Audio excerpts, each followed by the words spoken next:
இந்த பிரச்சனை நமக்குள்ள ஓடிக்கிட்டே இருக்கு. இது வளர்ந்தா சண்டை வந்துருமோன்னு பயமா இருக்கு. காலையில எழுந்துக்கவே மாட்டாங்க சார் சீக்கிரம்.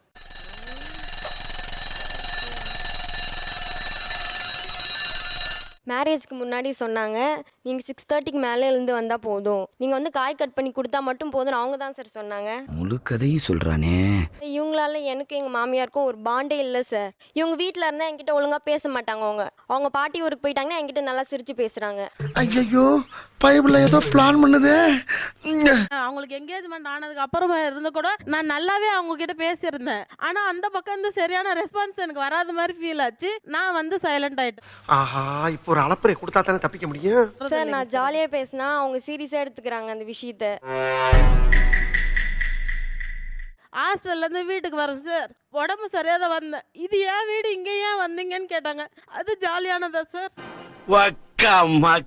நான் எங்க அம்மா கிட்ட இந்த மாதிரி சொல்லிட்டாங்க, எனக்கு கஷ்டமா இருந்தது அப்படின்னு சொன்னேன். எங்க அண்ணனை கூப்பிட்டு கேட்டாங்க, அந்த மாதிரி அவங்க சொல்லவே இல்லை அப்படின்னு அண்ணன் சொல்லிட்டான் சார். நெஞ்சமெல்லாம் பொண்ணு அறக்கு தம்பி, மறக்க முடியல. சொல்லுங்க.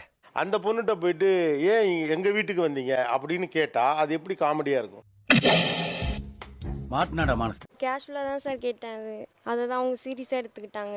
ஏன்டா பச்சை போய் பேசுற, ஓப்பனா பேசுற? உங்களுக்கு ஒரு மைண்ட் செட் எப்படி இருக்குன்னா, அண்ணன் அண்ணி பக்கம் போயிட்டான், அம்மாவும் அந்த பக்கம் போயிடாம அட்லீஸ்ட் அவங்களாவது என் பேச்சு கேட்கிற ஆளா இருக்கணும்னு ஒரு இன்செக்யூரிட்டி உங்களுக்கு இருக்கு.